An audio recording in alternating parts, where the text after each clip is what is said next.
The Doctor stood on the vast sand-strewn open space of Cairo Aerodrome. Cairo was one of the inner worlds of the habitable planets in the Upsilon Orionis system, at least spatially speaking. In terms of power and influence, political, industrial and military, the planet Albia currently occupied the centre of this star system. The most obvious reminder of this domination was the imposing cylinder of the A-36 airship floating overhead, a commercial spaceship of the Albion Imperial Space Service.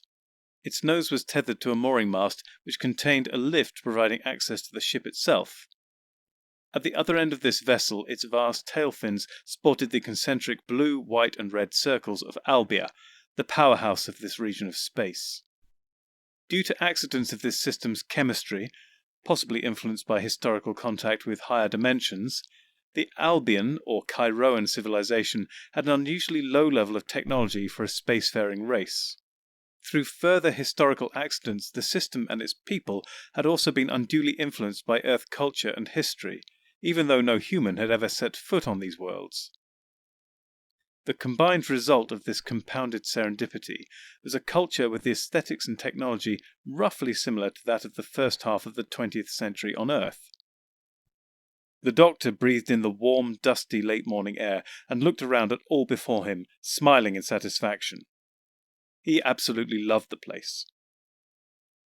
The Doctor and Romana had said their final farewells to their Albion friends, Lou Halberd and Nathan Ivon, P.I., before those individuals had headed off into Abydos, the ancient capital of Cairo.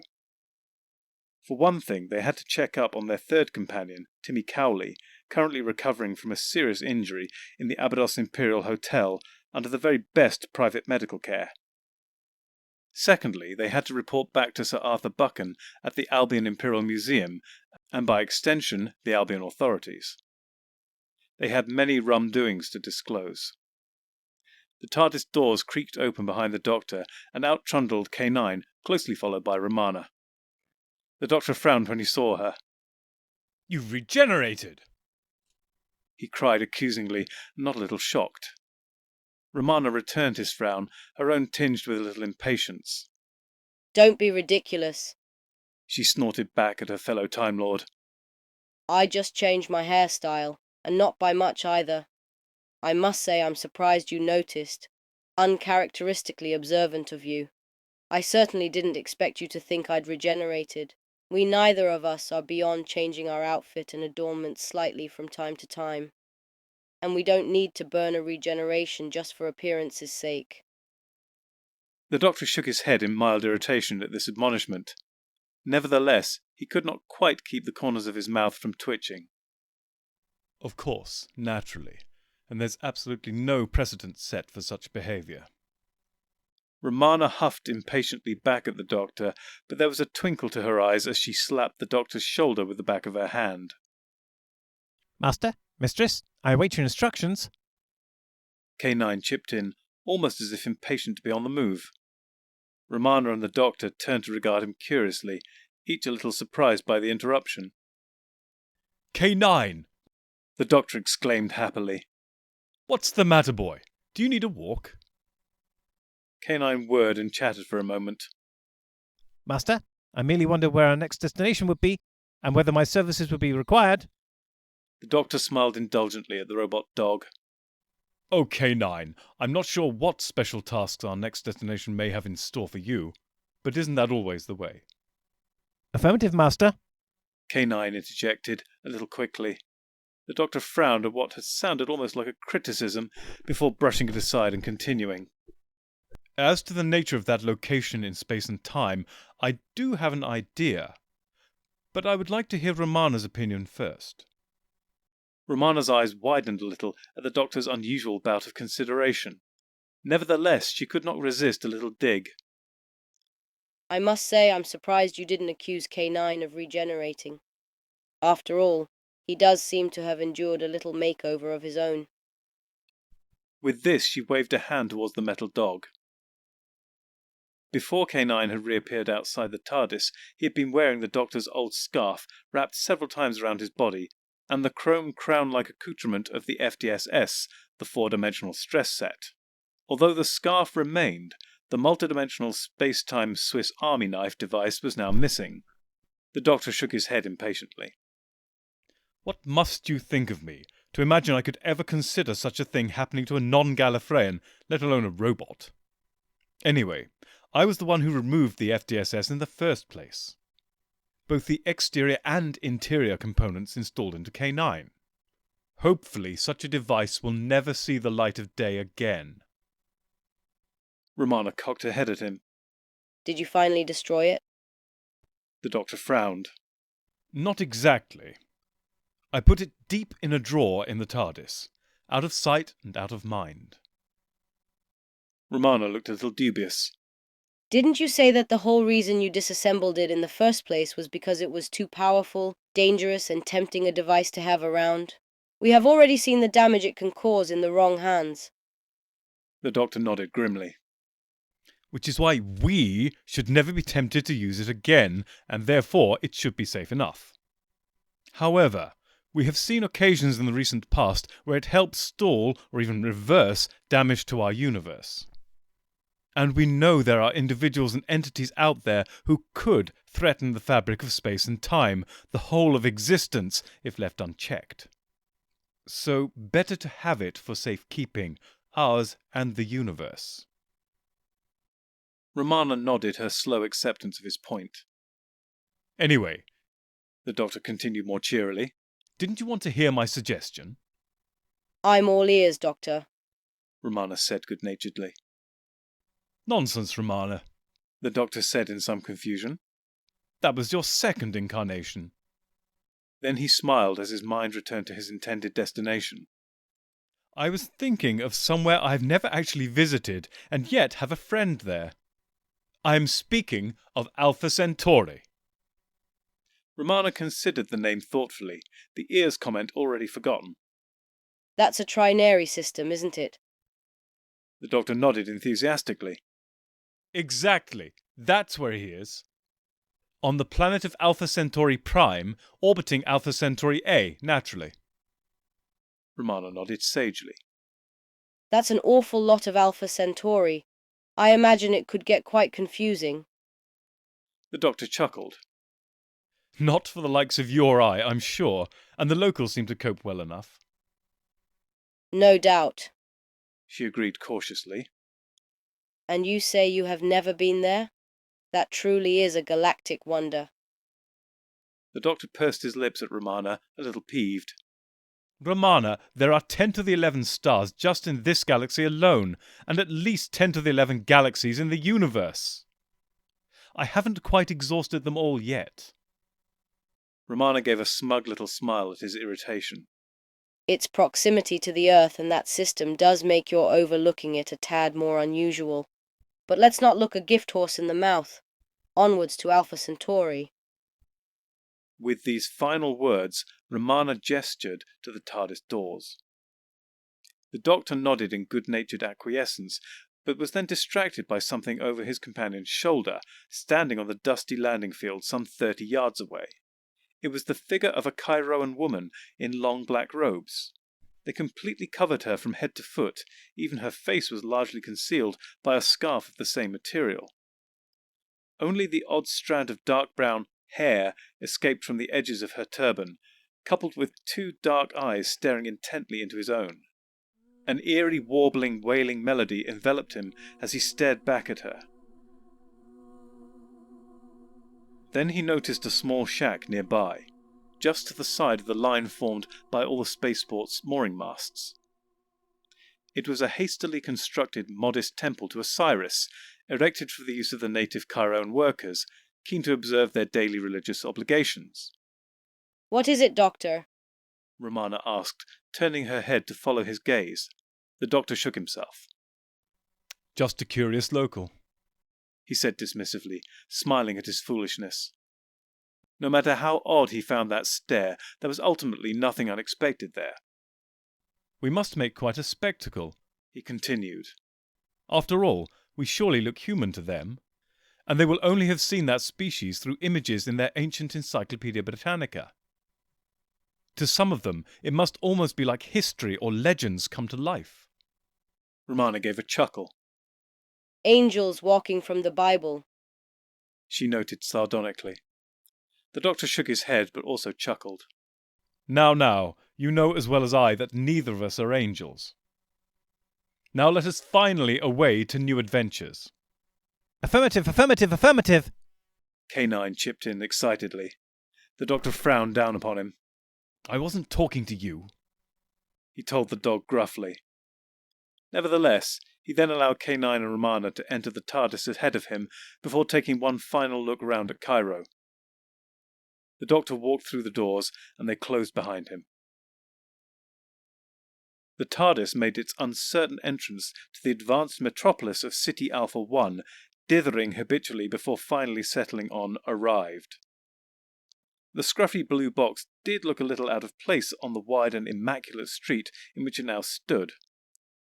From the oddly conical towers through the sweeping elevated causeways and ramps which curved around and between them, down to the surface of the very road they were now on, all was clearly fashioned from durable high-tech materials, possibly self-cleaning to judge from their condition. The city itself might have appeared a little small to earthly expectations, particularly for a capital city, being home to just over 100,000 residents and workers, but such low population densities were typical for the long-lived inhabitants of Alpha Centauri Prime. City Alpha 1 sat in the southern hemisphere of its home planet, although hugging the edge of its equatorial region, straddling the transition between jungle to the south and arid dune-filled desert to the north. The only slight imperfection to mar the pristine streets of the city was dust blown in from that sandy northern zone. The doors of the TARDIS whirred open, and through them strode the Doctor, Romana, and K9. Well, trundled in the case of K9. The two Time Lords blinked as they stared around them in the bright midday rays of Alpha Centauri A, breathing deeply of the hot and dusty air. Out of the frying pan, into the fire, Romana observed as she wafted her face with her hand a little theatrically. Well, I have never been here before. I had no idea we'd be so close to yet another desert, the Doctor said somewhat defensively. Then his finger jabbed southwards, downhill from where they were standing. And look, there's jungle over there. I seem to recall some fascinating facts about that region. Looking across the city in that direction, it was indeed possible to make out a dense vine-covered forest of unusual trees. The colours therein were more varied than most forests on Gallifrey or Earth, blues, purples and reds scattered in among the more familiar greens, browns and silvers, but many of these trees had odd forms. One particular variety were odd rubbery-looking cones or single stalks rising up among the more usual leafy foliage. Romana inclined her head slowly in cautious acceptance of his defence. Yes, that at least looks a little more out of the ordinary, she conceded. Then she frowned as her brain fully registered the local inhabitants visible nearby. I must say that the people are something of a surprise, too. I was expecting something smaller and more furry. Those people were definitely not humanoid. The hides were various shades of green and seemed more like an insect's carapace than skin, rigid, or at the very least semi-rigid. The body was sectioned and sported pairs of legs or arms, 4 sets in total. The upper pairs acted as arms, while the lowest twins formed the creature's legs. The uppermost portion of this alien was its huge globular head, a head which was marked with prominent veins and dominated by a single sizable eye.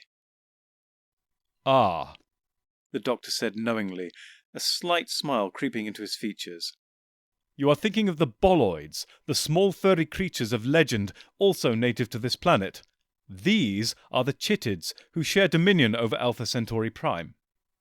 Here the Doctor paused and looked a little uncertain. Admittedly, there do seem to be mostly chittids here in the city at the moment. It was originally built by them, I believe. The boloids prefer to live deeper in the jungle itself. Oh, wait, look, there's a boloid just over there. With this last statement, the Doctor pointed excitedly through the growing throng of chittids around them. That race were on average not much shorter than humans or Gallifreyans. The considerably shorter boloid was difficult to see among the taller citizens, but finally Romana also spotted it. A blue furry shape, perhaps 1.5 meters tall when standing, striding through the crowd on 2 spindly-looking arms or legs, terminating in enormous hands or feet. The confusion as to how exactly these appendages should be named stemmed from the fact that these were the only 2 limbs the creature owned. Their armpits were high on the creature's head, at around where one might expect ears, possibly even higher. Its yellow beak of a mouth looked like a small trumpet bell, while above this 2 circular eyes glowed like yellow headlights. The boloid walked on out of sight. Now it was Romana's turn to nod sagely. Ah, so there are 2 intelligent species on Alpha Centauri Prime. Unusual, but there are several instances where such peaceful coexistence succeeds in the universe. The doctor's smile returned. 3, actually. Although there is some question as to the final species' actual intelligence. They are often regarded by the chittids and boloids as semi-sentient, while they, in their turn, tend to keep to themselves within their own close-knit communities high in the jungle canopy. I refer, of course, to the chirpers. Romana frowned at the doctor. The Sherpas? She said questioningly. You don't mean as in those Earthmen famous for their climbing expertise? The doctor shook his head impatiently. No, chirpers, with a ch, as in chess, he said with an increasing air of distraction. Indeed, as he finished, he was no longer even looking at Romana, but had begun to look around them with concern. Romana quickly identified the source of his worries. The 2 Time Lords had absent-mindedly wandered a little way from the TARDIS as they chatted, K9 trundling dutifully at their heels. By now they were perhaps 10 meters clear of their vehicle. In the interim, the number of chittids around them had grown dramatically. The Doctor and Romana noticed that both they and the TARDIS were the foci of attention for much high-pitched whispered or muttered discussion. Along with this back and forth between the citizens of City Alpha 1, there were many claws being pointed at either the Doctor, Romana, or the timeship. A single phrase began to stand out, highlighted through repetition.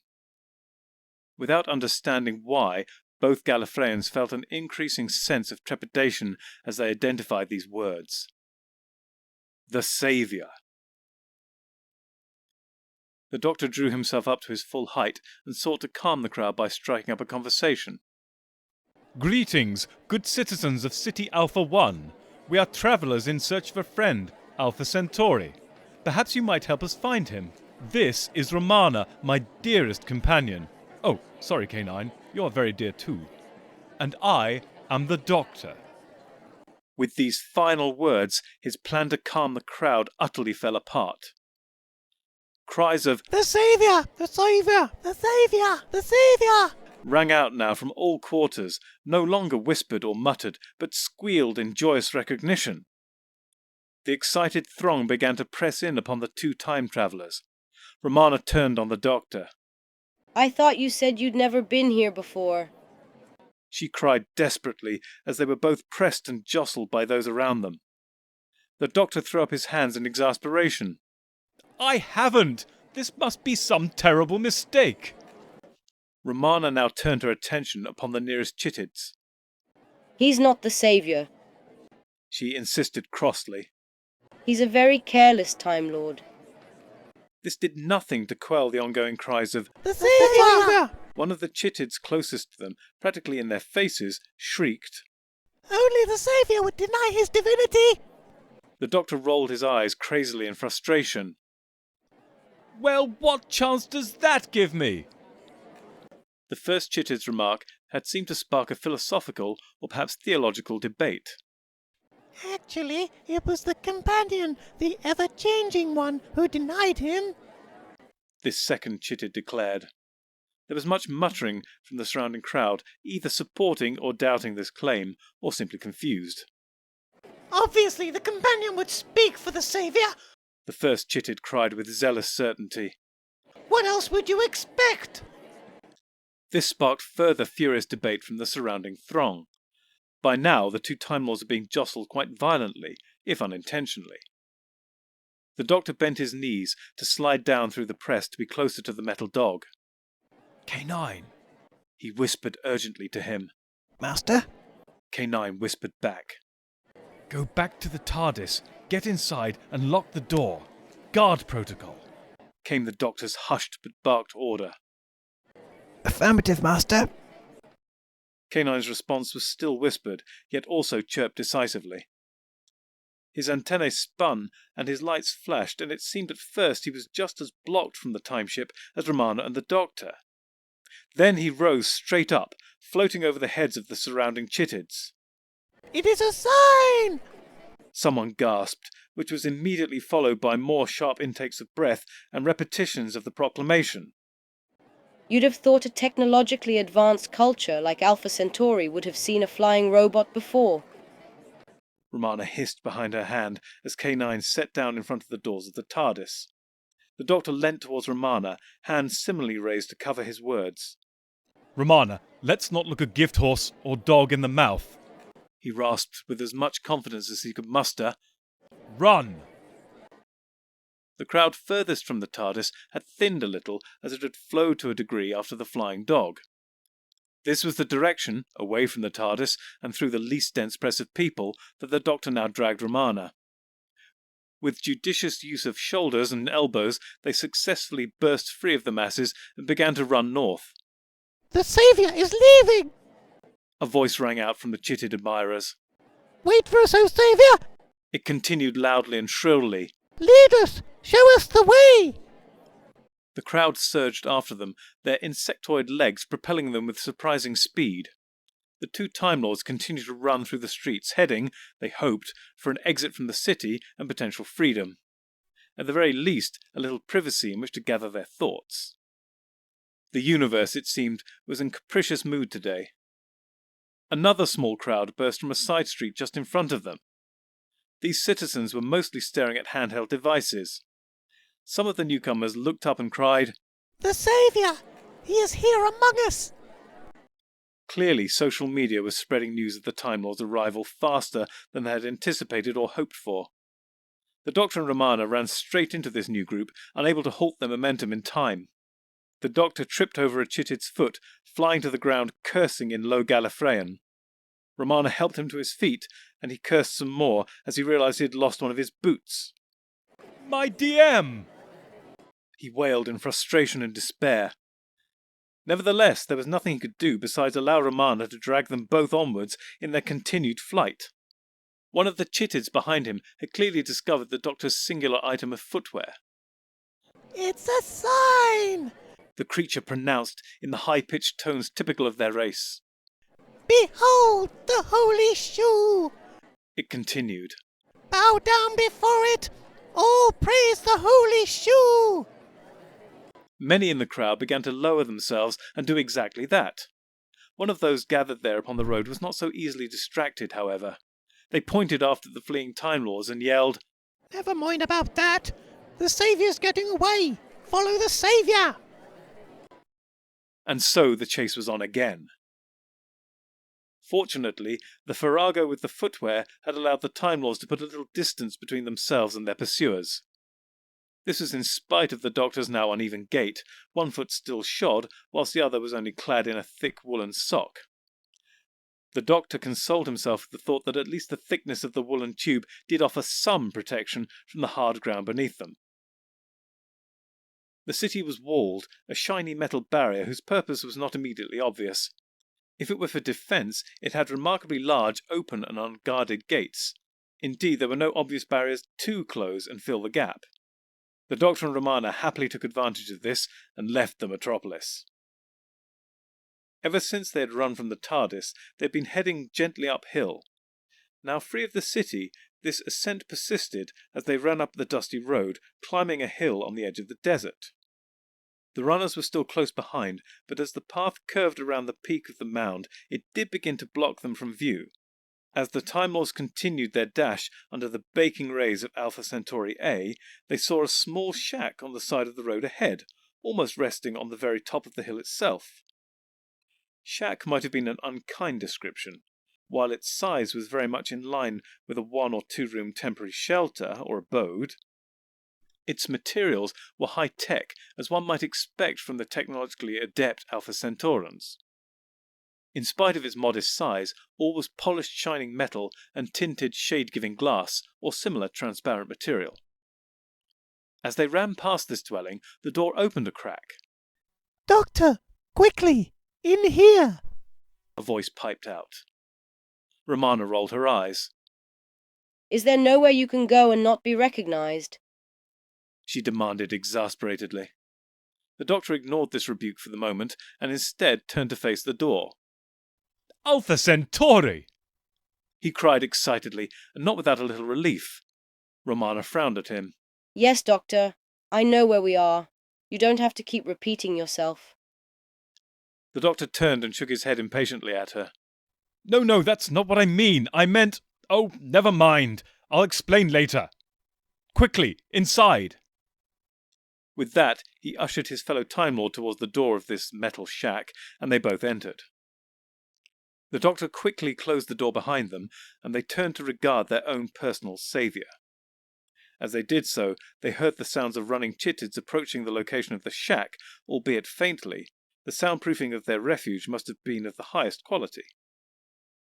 The chittid before them looked like many they had seen before. Lime-green skin, a veiny cyclopean visage of enormous globular proportions, 4 pairs of bluntly clawed limbs. This particular citizen of Alpha Centauri Prime wore a long, high-collared pleated cloak of the same colour and shade as its hide. The cloak showed a few subtle signs of age, although clearly much loved and cared for.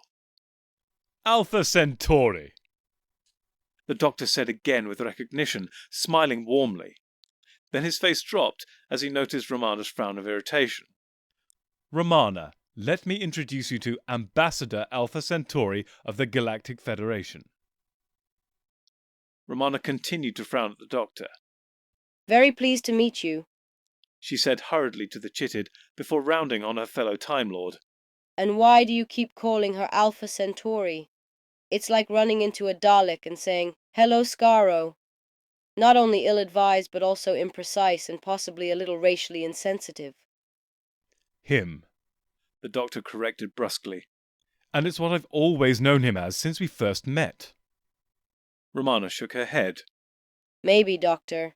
But you must admit we've already had enough Alpha Centauris floating around in conversation today. Along with a mountain of A's, Alphas, Primes, Ones, and what have you. It's hardly conducive to keeping track of people or things. The doctor shook his head in violent disagreement.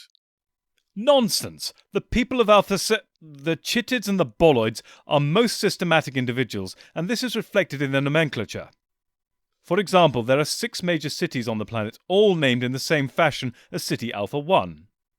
The next size down are named City Beta 1, 2, 3, etc. All very orderly and easy to remember. Romana sighed and rolled her eyes. Yes. I had heard something about this system's inhabitants being rather nerdy. The doctor shook his head disapprovingly. And there was you accusing me of being insensitive. Romana sighed again. My apologies, Ambassador. She began, conceding the doctor's point a little. Ex-Ambassador? Their rescuer chirped in. Okay, ex-Ambassador. Romana continued, undeterred. But surely you must have a name beyond your title and your star system. The ex-ambassador nodded in vigorous agreement. Naturally, in my species' native tongue, I'm known as... What followed was a series of burbling fluting noises. Romana's eyes rolled skywards in weary defeat. My dear friend, the doctor began, seeking to smooth over the situation. Perhaps to avoid future confusion, we might call you AC? The chittid clapped his pincers together. Of course, Doctor. Whatever is easiest and makes you happy. The doctor and Romana both smiled with relief, albeit for slightly different reasons. Now, AC, the doctor continued. How are you? And why have you retired? You look as young and chipper as when we last met on Peladon. And why are your people chasing us around as if we were some divine visitation? Romana added with some impatience. AC shifted uncomfortably at Romana's question and elected to ignore it for the time being, choosing instead to answer the doctor. You are too kind, Doctor. 75 years have passed since we last met on Peladon, and even longer interlude than between our last meeting and our first. Believe me when I say I am quite aged enough to retire with honour. True, we are long-lived by your human standards, and may show few outward signs, but I'm beginning to feel my age. The doctor nodded politely in feigned acceptance of his statement. We're not human. Romana added as an inconsequential correction. Her words, however, provoked a most extreme reaction in their host. He wailed and dropped his head into his uppermost set of claws. Oh, my foolishness! Ever do my own words come back to haunt me? Only now it seems the harm I caused was built on lies. I cannot even be said to have honestly misled my people. What a fool! What an idiot! What a dolt I've been! The doctor and Romana looked at one another in amazement. AC, The doctor cried. my dear, dear friend. What is it? What has upset you? AC continued to sob, his whole body quivering with emotion. I'm sorry, sir. Romana said softly. I really didn't mean to upset you. The former ambassador looked up at her, and the quivering subsided a little. Beyond that, though, his downcast mood was largely unaltered. There is no need for you to apologize. The only person here who should be sorry is me, and I should be apologizing to the entire planet. If only they would listen. Please, AC, The doctor said, patting his friend's arm. calm yourself and tell us what you think you have done wrong. AC nodded with resigned acceptance. Yes, of course. Now I compound my sins with rudeness. Will my guilt never end? I shall endeavour to answer your question, Doctor, and in the process answer your companions too. Romana, was it? The female Time Lord nodded politely to their chitted host. It all began after my second encounter with the Doctor here on the planet Peladon. Although, in truth, you could say the initial seeds of doom were sown even from our first meeting. The doctor could not contain the need to defend himself. But my dear friend, how can these be the source of disasters? Both those adventures ended happily, with plots and deceit uncovered and thwarted. Surely the most positive of outcomes. AC shook his head sadly. Oh yes, your actions were beyond reproach. It was my reporting of them which heralded our current problems. The doctor frowned at him. Your reports? How so? My official reports of both Peladon missions became very popular reading and listening among the public here on Alpha Centauri Prime, particularly my chitted kin. I began to become something of a celebrity, above and beyond my status as ambassador. After the reports of our second adventure became widely known, I was raised in the eyes of many to the rank of chitted hero, something our culture had never really encountered before. The doctor nodded slowly. Yes, I can see how such a novelty could lead to problems, particularly if the situation were abused or taken advantage of. But I can't imagine you'd ever do such a thing. AC nodded vigorously. You imagine correctly. I never would and never did. It was not my status as hero which caused the problems. It was yours. Here the doctor looked shocked and not a little downcast himself. Romana simply nodded knowingly, as if suspicions had been confirmed. I can't imagine anyone would ever see me as a hero. The doctor began. Really? Romana interjected with a raised eyebrow. Not even a little? But The doctor continued through gritted teeth. even if people did, how would this have caused a problem? AC sighed wearily. The problem was that you became more than just a hero. You became the savior. You gained a status utterly foreign to chitted culture until then. You became the embodiment of the divine. 50 years ago, a religion sprang up around your person. and its popularity has grown ever since until almost 90% of the chitted population are believers. Now Romana shared the doctor's frown. I can see now how our arrival caused such a stir, and this newfound religious fervor is certainly an odd departure for Alpha Centauran society, but I sense this has caused some further problems you have yet to reveal. And why didn't you try to persuade them that he was not some spiritual entity? She asked. AC looked glum. At first, I viewed their excitement and my reports as nothing significant, no problem at all. And I was even a little flattered. Naturally, I tried to remind everyone that you were only human. If only I realized the magnitude of that mistake, and reinforced that he was a brave and good man, performing brave deeds, but, nevertheless, still just a man. But they wouldn't listen. They almost shunned me for my temerity in belittling their saviour. The religion had taken on a life of its own, and there was nothing I could do to stop it. If only I'd known you weren't even human!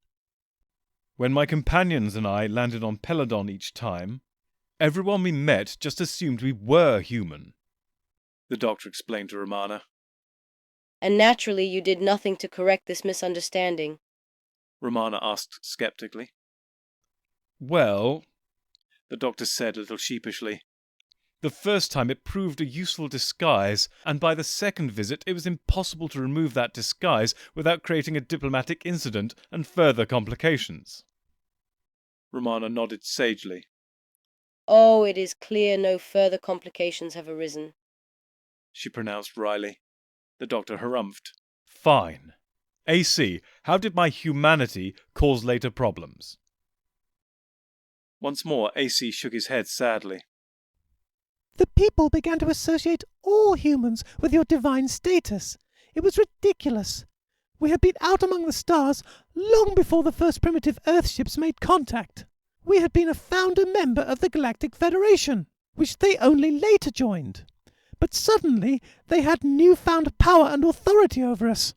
They have forced this planet to massively upscale its mining of trisilicate, with disastrous consequences to health and the environment. Romana frowned again. Trisilicate? The doctor shook his own head impatiently. Yes, a compound vital for much of the current technology of the Galactic Federation, including many military devices, invaluable in defending against Galaxy 5. Galaxy 5. Romana sniggered. How quaint. I've not heard that nomenclature in centuries. The doctor brushed her amusement away with a wave of his hand. Yes, all very old school, he said before turning his full attention on AC. But I didn't even know you had trisilicate on Alpha Centauri Prime. After all, I thought that was the whole point of the negotiations on Peladon in the first place. Here AC looked embarrassed and uncomfortable. Yes, well, we did already have our own supply, but we ensured treaties were enshrined in Federation law limiting the extraction and export of our own reserves, to protect our own resources, as well as the environment. The doctor gave a wry smile. How very protectionist of you. AC's eye looked towards the floor. Yes, I have no doubt these policies fomented great envy among some of our Federation allies, particularly those with no native trisilicate such as Earth. Yet again, it seems we bring ruination upon ourselves with no small helping hand from me.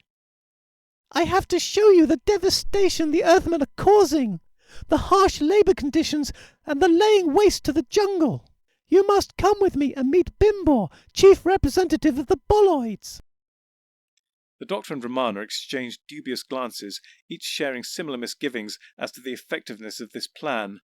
Nevertheless, they felt it hard to ignore the plight of this poor tortured chitted and his people, or refuse his request. Of course, we will do all we can to help, the doctor said plainly. But how can we get to your Boloid friend when 90% of the chitted population wish to adore the doctor here? Romana asked. We'd be mobbed as soon as we step outside. AC raised a claw to emphasize his next point. Aha! Yes, you would no doubt be right if we were to step outside, but there is no need. This weather monitoring station, my retirement home as well as my occupation, is mobile. We can fly it to Bimbo's jungle home. Romana nodded slowly.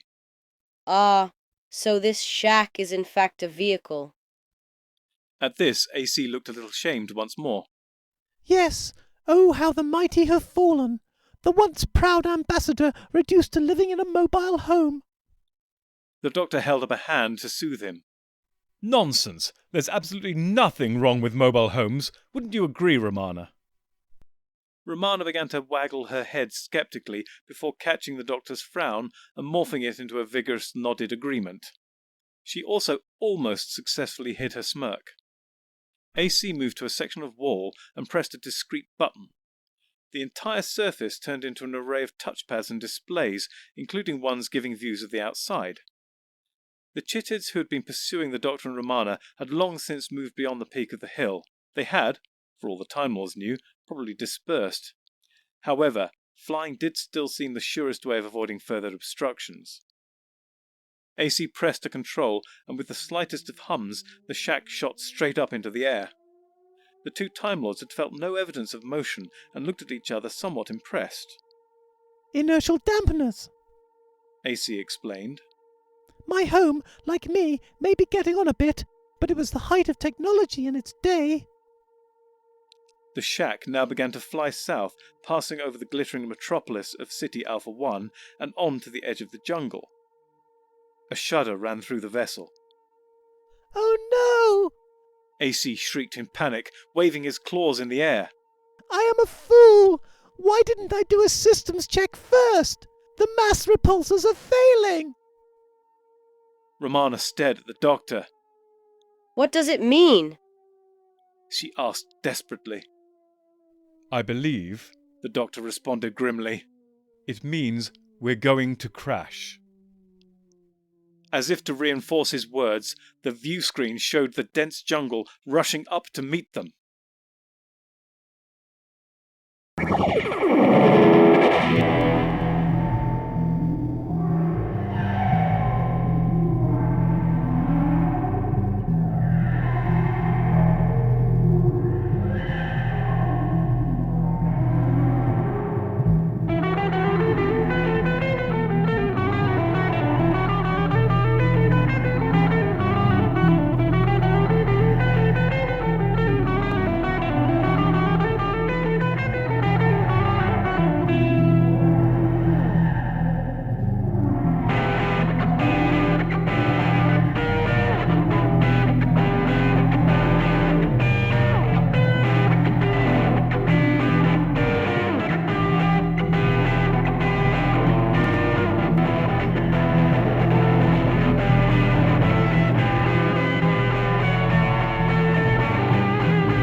Masters, mistresses, the Doctor requires materials in order to maintain the TARDIS and ensure continued functionality. He similarly requires carbon-based comestibles to sustain his own biological functions and existence. Master would never say this, but he requires aid beyond that supplied by this unit in order to acquire these. To aid the Doctor in his various tasks and creations, this can be most effectively achieved via Patreon or Substack subscriptions, or through donations directly to PayPal. Or if you desire physical goods in return for your contributions, written accounts of my travels with the Doctor are also available on Amazon. Links are in the description below. Thank you, Masters, mistresses.